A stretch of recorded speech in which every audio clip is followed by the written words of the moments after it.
Do you miss the days when Grape Shot was standard legal? Are you a player who is constantly chasing the storm? Then do I have the deck for you. This is It Prowess and Hour of Devastation standard.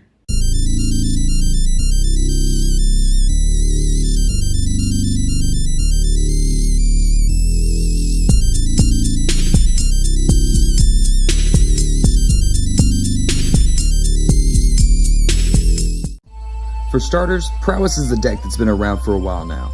Creatures with Prowess get +1/+1 every time you cast a non-creature spell. That includes instants, sorceries, enchantments, and planeswalkers.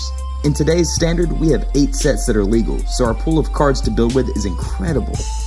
With that being said, let's check out the card selection for this deck. We're going to start with the creatures and move up the curve. For starters, we have a playset of Soul-Scar Mage, a playset of Stormchaser Mage, and a full 4 copies of Bloodwater Entity. Soul-Scar Mage helps us get in damage early and helps us shrink larger threats. It's a 1/2, so Prowess scales well defensively speaking. Think of it like a Monastery Swiftspear with haste that gives the deck more control over creature-based strategies. On to the Stormchaser himself. He's an upgraded version of the Swiftspear with a 1/3 body. He can swing in the turn you play him since he has haste, and he's hard to block with his flying ability. This flying fella is full of flavor because aren't we all just chasing the storm? Last but certainly not least, we have a new inclusion from Hour of Devastation. The Bloodwater Entity is another flying threat on a 2/2 frame that allows us to get an instant or sorcery from our graveyard and put it on top of our deck. This sets us up to either draw more cards, get back more burn spells, and counter spells so we can keep chasing the storm. The card is an all-star for sure. So that's 12 creatures in total, but you could say we were playing 15.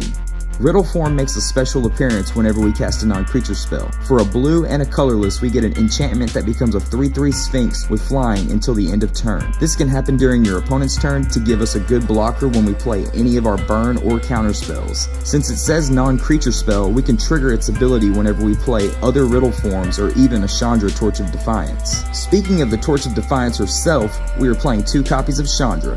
She triggers Prowess and Riddleform when she hits the field, plus she gives us added utility with both +1 abilities. She can effectively get 2 Prowess triggers when we play her, +1 her loyalty to get 2 red mana, and then play one of our burn spells. That sounds like Storm to me. Plus she can kill larger threats and close out games with her -3 and -7 abilities respectively. So what other spells are we playing? You can't have a pseudo Storm deck without burn, control, and some card draw. Let's talk about burn. We have 4 copies of Shock for early threats and reach, a playset of Incendiary Flow for rambunctious recurring threats like Scrap Heap Scrounger or Earthshaker Kenra, plus we can sling it at our opponents or their planeswalkers. Next we have 2 Abrade for more removal and artifact hate. Torrential Gearhulk and Godpharaoh's Gift are big contenders lately in the format. And finally we have a playset of Fiery Temper. I absolutely love this card. Its madness cost makes it a lightning bolt if we can discard it, but I don't mind paying 3 for 3 damage. As for control and card draw, we have 3 Supreme Will and 4 Cathartic Reunion. Supreme Will functions as a mana leak and gives us card selection as well. Cathartic Reunion allows us to draw 3 cards at the expense of discarding 2. Imagine having a Stormchaser Mage or Bloodwater Entity in play. We cast Cathartic Reunion, that's 1 Prowess trigger, then we discard at least 1 Fiery Temper and cast it for its madness cost, that's 2 triggers. If we can discard 2 Tempers, that's a trio of Prowess triggers and tons of damage. The land base for this deck is simple. 4 Spirebluff Canal and 4 Wandering Fumarole for mana fixing, plus the Fumarole functions as the late game beater. Also we have a single copy of Geier Sanitaruim to help us discard our Fiery Tempers. This land is hilarious with Bloodwater Entity and Fiery Temper. Put the Temper on top, activate the Sanitaruim, and cast the Temper for its madness cost. What a combo! Finishing off the lands, we run 9 mountains and 4 islands. That brings our land count to 22 lands. Our curve for the deck is low, but we want to make sure we hit our land drops. Now let's talk about sideboard. Always keep in mind your sideboard should depend on what your local meta looks like, but this is what I got for you. For aggressive strategies, we have 3 Magma Spray, 2 copies of Abrade, and 2 Sweltering Suns. The Abrade can come in handy against red-blue control also.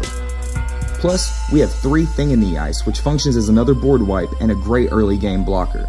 When this thing flips, you also get a huge 7/8 body to beat face with.